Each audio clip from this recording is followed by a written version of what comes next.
Greetings fanboys and fangirls, Jared here with another video review from Fanboys Forever. Today I bring you a review of the brand new Figura Obscura Sun-WuKong, the Monkey King. So this is a figure that comes from Four Horsemen Studios, and ever since the Four Horsemen's involvement with the Masters of the Universe brand many years ago, I've really been anxiously following them and just always keeping up with what they were doing. And although I've never really gotten into Mythic Legions all that much, their Figura Obscura line really just scratched an itch for me. So it's been something that I've been following since then, and I've been picking up most of the releases. Of course, this is the first time they've done something inspired by Chinese mythology. And anybody who's watched this channel before knows that I do have a very keen interest in the Monkey King legend, the Journey to the West, which is a somewhat ancient Chinese text that has been so popular in China and other Asian countries that it has inspired thousands of different adaptations, TV shows, movies, video games, toys, you name it, with the most recent being the Monkey Kid Lego theme. So I'm very excited to see what the Four Horsemen has for us today. But before we begin, be sure to subscribe to the channel.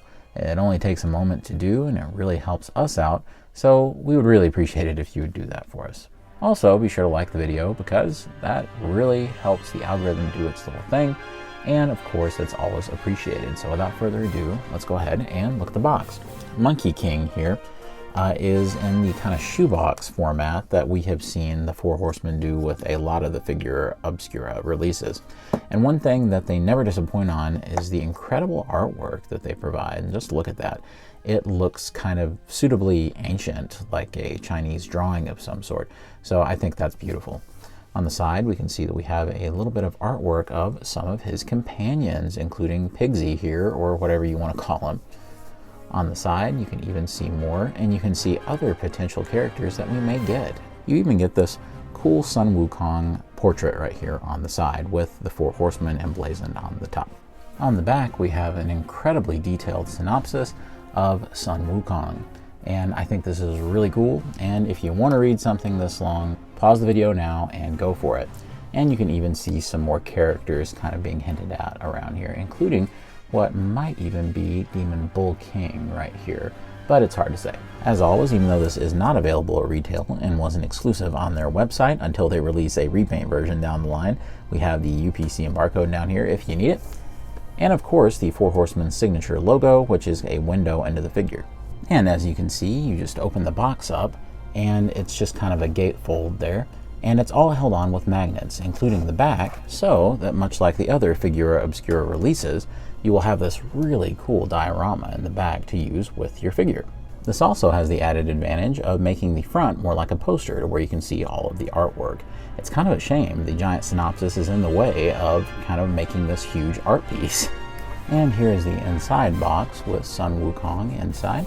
There's some incredibly minor assembly required with the figure, mainly for the bendy tail here. You can see all you got to do is just plug it in, and voila. And as you can see, Sun-WuKong is no happier about it than I would be. And I have to say, this is so impressive.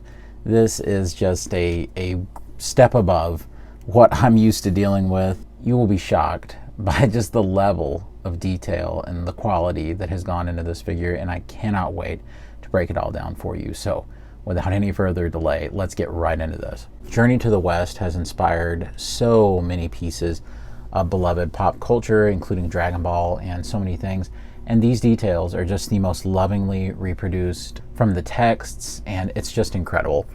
Let's look at the armor and the clothing and all of that for now. Then we'll get a little bit further into the face sculpts that it includes, because there are several. So if you would, for a second, now that we have Sun-WuKong like down on the ground, let's just look at some of this costume. Now, the great thing about the Figura Obscura line, the subline that the Four Horsemen have created, is that the outfits a lot of the times are mixes of both soft goods and sculpting. And what this does is it allows them to select the best medium for whatever it is that they're looking at, whatever it is they're trying to replicate. And they use soft goods where they need to be used, and just regular, sculpted fare where it makes the most sense. And so what you're left with is a mixed media kind of product that really is able to exploit all the best things about each one of these different methods of getting your details. Let's start with the armor. You can see that there's all of this incredible chainmail detail work. And of course, we have seen the Four Horsemen do things like this before with Mythic Legions, but this level is just insane. I would argue this is their best armoring work, and they have a huge repertoire of armor sculpting, so that's really saying something. Not only do we have all this incredible wash work and this awesome dragon's head detailing up here, but we even have these little blue accents going around it. There's little medallions and crests as we go, and not only that, but it matches the head on the belt, and then the same for the other shoulder pad. Even the gauntlets are immaculately detailed, and they even have little sculpted tassels coming out of them. You can see that he's wearing a beaded necklace. The only way to really appreciate this is to look at it without the necklace so that it doesn't obscure any of these details. Or should I say Obscura? Sorry, I'll get my code. So look at this. This is just immaculate. And the great news is, of course, if you want to have that more visible, you can totally get rid of the soft goods there. You can just have it, and it looks fantastic. It's kind of like a big pendant in the front. The paint detail is just wonderful. There's very little slop, very little, just the bare minimum of what you might expect for it being mass-produced work. But you would swear that this was, just individually painted by maybe some kind of master craftsman, and each piece is just so immaculate. Not only that, but if you pop the head off, you can also see that there's a neck piece here that looks like it can lift off pretty easily as well. And so there's every aspect of this figure is pretty well modular. Even this neck piece looks like it can pop right out. If you want to see what it looks like without the necklaces, but with the kind of sash cape thing right here, here he is without that part, and I really like this as well. It kind of thins up the figure a little bit so that it's not so busy with the necklaces. But I always like to display as much gear and stuff on my figures as I possibly can, and this is just such a cool piece because it gives such a good illusion of being all sorts of different separate pieces, but no, it's just one. On the back, you can see that Wukong's armor is just as immaculate as ever, with the sash right here and the plating down over the thighs, and of course the giant belt buckle of the demon head. Now, I'm sure that all of this stuff is removable. I do not feel any need to remove it. I just think it looks so great that I would rather just stick with their intended look for Sun-WuKong. So I'm sure that there's plenty of Mythic Legion superfans that will break this down and show you all the different parts. Under here you have a chainmail loincloth, and he just has poofy pants under there. Right here we have these incredible shin guards, and just the immense detailing going on right here with even the eyes painted. It's just absolutely incredible. And you can see even individual bolts are painted right there. I mean, I've been impressed by Figura Obscura stuff that we've seen, but it's never quite been like this in terms of the level of detail. It really hasn't. It's always been really good, really cool. You're impressed by it and you kind of move on. But this is a whole new level, particularly with what they've decided to do here. And they have this kind of wired in sash piece that you are able to have a level of customization and control over. What I mean is that there's these sculpted rings right here. If you want to, you can pull this on through, and you can choose how much of this is going to hang down in the front. So for each of you, it's going to be a little different about what you're wanting to do. I think they've done pretty well with the amount that they had in the front. I gave it a little bit of tweaking, maybe pulled it just a little bit more, and you can kind of use the wiring to get it to where you want it to be. But I think that looks so cool, and it gives it that little extra something as you're doing posing. You can flare those out, and it makes it even wilder as he's doing kicks or whatever. Now, let's get to the actual head sculpts themselves. The heads are so impressive, and I feel like they deserve just a tremendous amount of attention in this review. First of all, you can see that Wukong is wearing his signature headpiece right here, and it looks really great. The paint is really well done. And I have switched him to my favorite face, which is this yelling, really super expressive face. The paintwork is really well done. There's maybe a little bit more black on the tongue in some spots than others, but honestly, it's very well done. The eyes are very straight. On the back, you can see that WuKong's hair kind of swoops up a little bit. And all of this is very much inspired by drawings, TV shows, movies, video games, you name it, that WuKong has been in. Now, just look it up, and no one's even really sure the exact number of adaptations of Journey to the West because they've been around since the advent of film and adapted media, so it's really incredible. You can also see the teeth are mightily impressive, and just to see those sculpted so well, you can see the interior, that each, even the individual teeth are filled in, and the top of the mouth, bottom teeth are filled in. This guy is just unbelievable. Now, here's the cool part. You can actually unplug the head, and there's some nightmare fuel for you.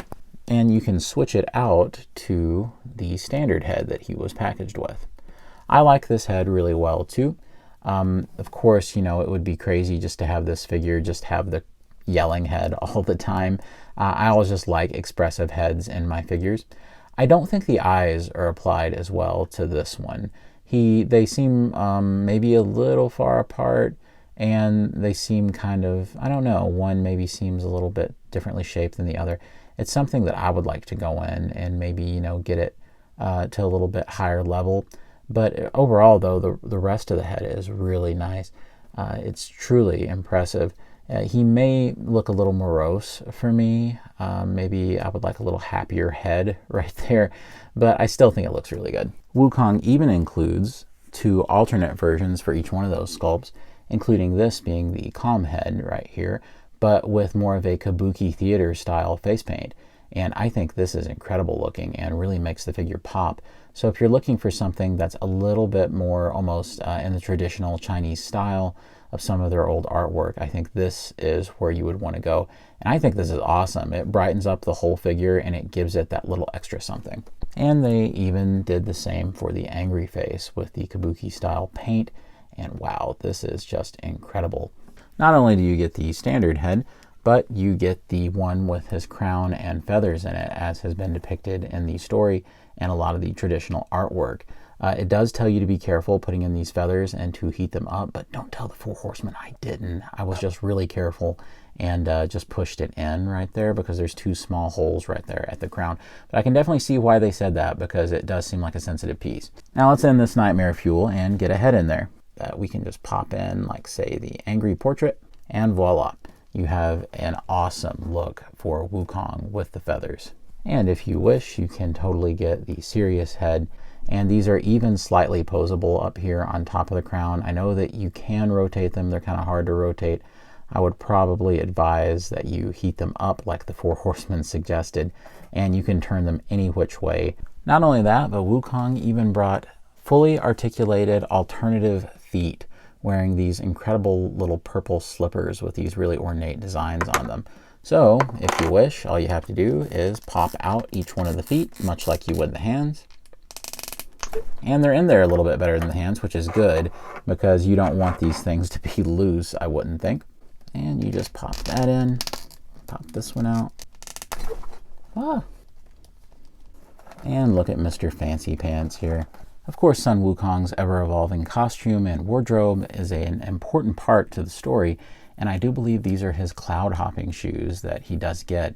So it's really awesome to see it geared up with everything. And notice how the 4 Horsemen have paid attention, and they have purple accents right here on these thigh guards, moving down here, and it brings the look together along with the purple necklace. Nothing is left to chance. There's no random design elements here. Everything is meant to tie together in one way or another, and I just think that is absolutely stupendous. Sun-WuKong does include a couple of cool accessories. You get this and one of the legendary flower fruits from Flower Fruit Mountain, where Sun-WuKong is from, and the sculpting on this is so cool. Really nice that they included both of these. You also get these, which are really cool looking. They appear to me to be like scrolls. I am no expert, of course, on Journey to the West. I am just familiar with the lore and I've always been fascinated by it, but these are really nice and he can hold them. Finally, WuKong does include an array of alternate hands. You can have an open hand, You can have a grasping hand if you wish. Rather than settling on a hinge that either goes up and down or side to side, this alternate hand goes up and down, whereas the other alternate gripping hand goes side to side. So you no longer have to choose. You can just switch out the hand for whatever situation that you have him in to where it would work best. That's pretty great. Just to keep things interesting, I have changed out his face sculpt. And let's go ahead and look at some articulation.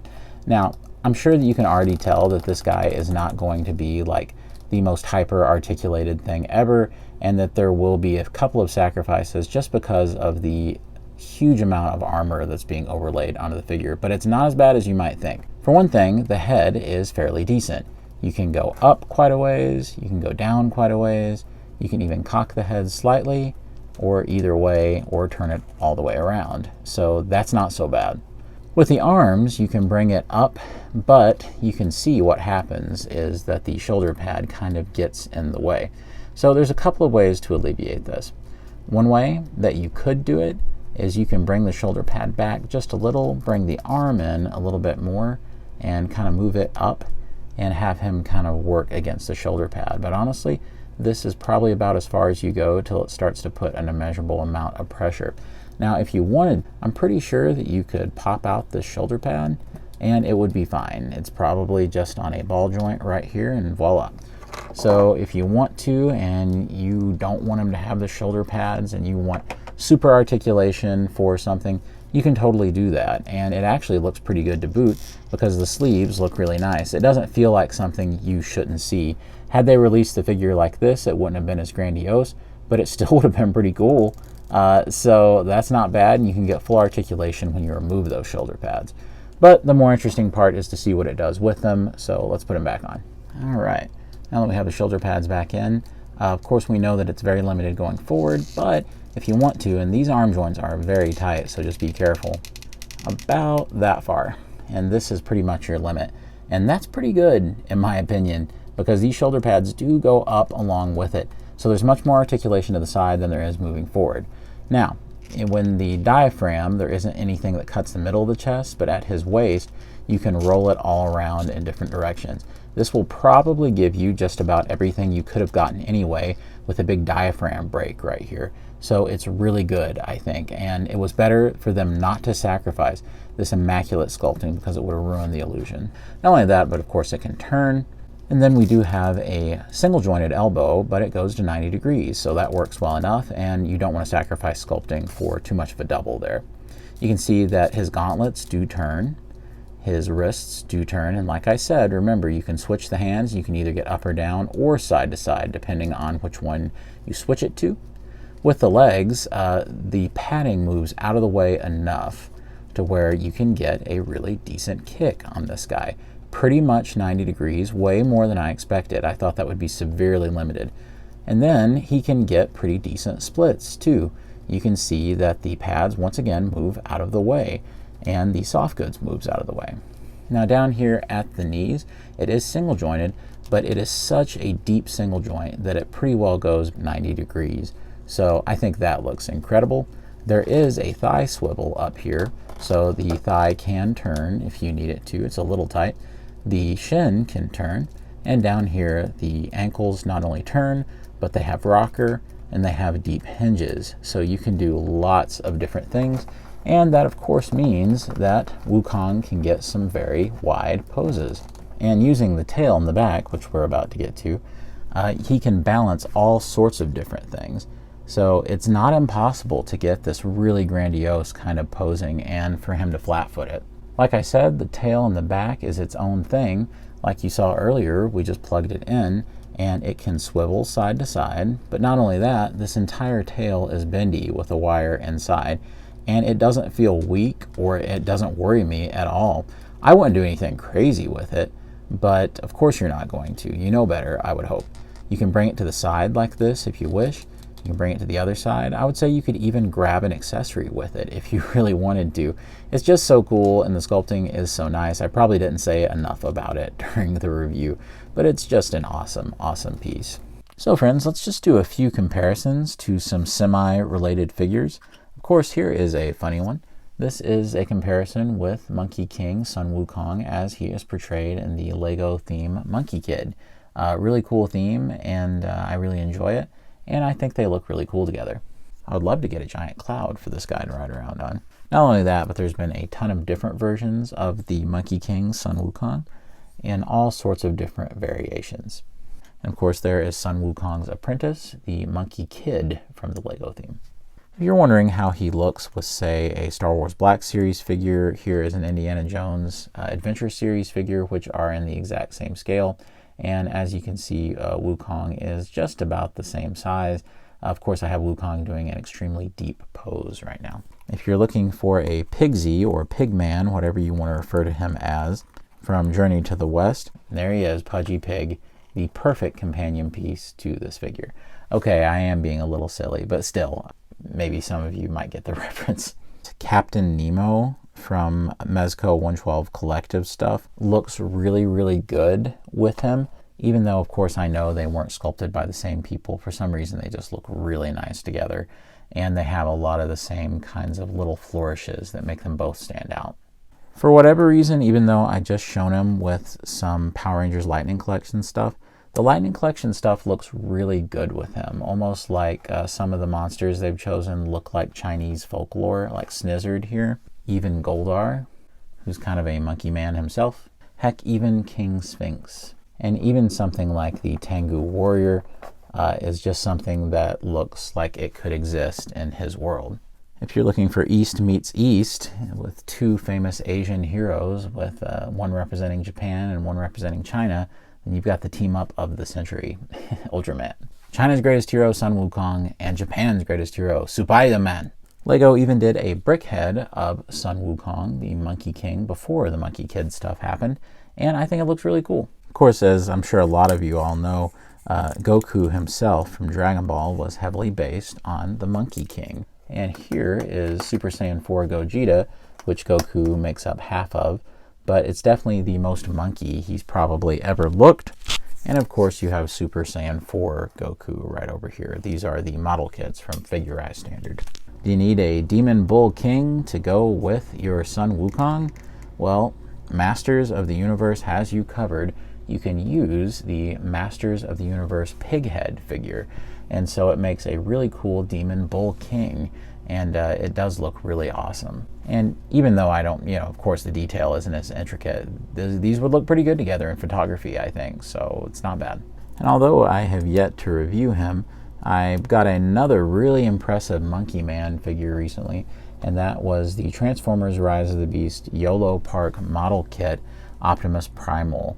And if you've watched Rise of the Beast, then you know it is a terrific return to form for the Transformers franchise. Of course, I love Bumblebee, but Rise of the Beast does a great job of hybridizing and combining those elements of previous Transformers movies with the good stuff that was from Bumblebee. And one last Lego comparison for fun. Of course, this is absolutely gigantic. This thing is as big as you can imagine with all of that cool detail. And what's funny is that there are definitely design elements that are common between them.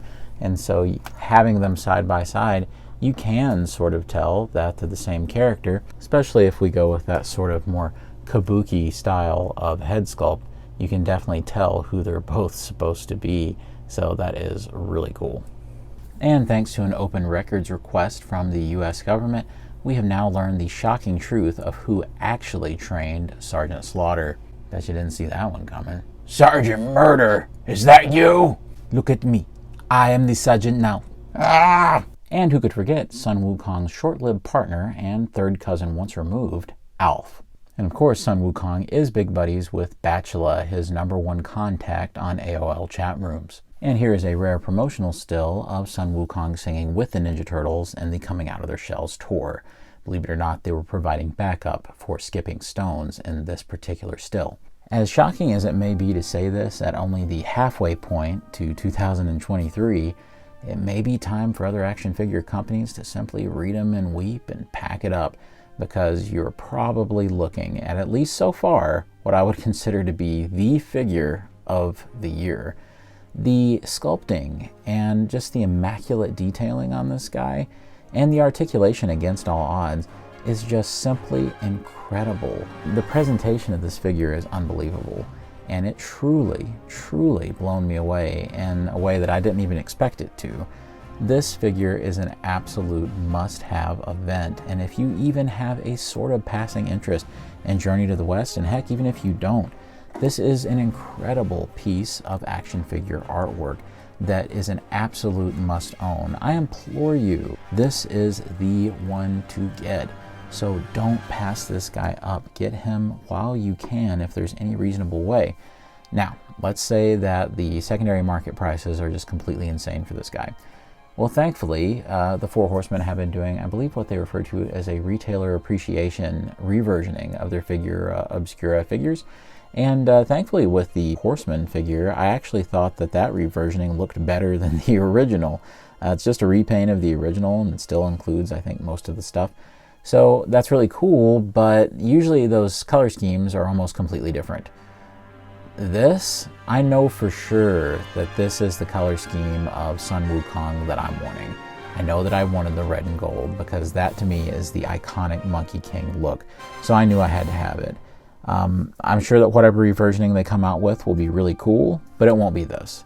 So this was a must-have for me. But your mileage may vary and it will be up to you. I really hope that you've enjoyed this review and that you put up with all my crazy eccentricities about just all the things you can do with the figure and just how much I've gushed over it. It has been an incredibly enjoyable review. And of course, if you have enjoyed the review, be sure to subscribe because that really does help the channel out, and be sure to like the video. And of course, I wish you happy hunting and acquiring one of these things, as a lot of the time I know that secondary sellers will put these up on eBay, but thankfully he was available for quite a while on Store Horsemen. So that was at least a good thing for the people who knew that they wanted him. But if you're just discovering this, remember, probably be a reversioning coming for pre-order in the coming months. So you may just have to be patient. With all that said, as always, God bless you and yours. And I'll see you on Fanboys Forever. Fanboy out.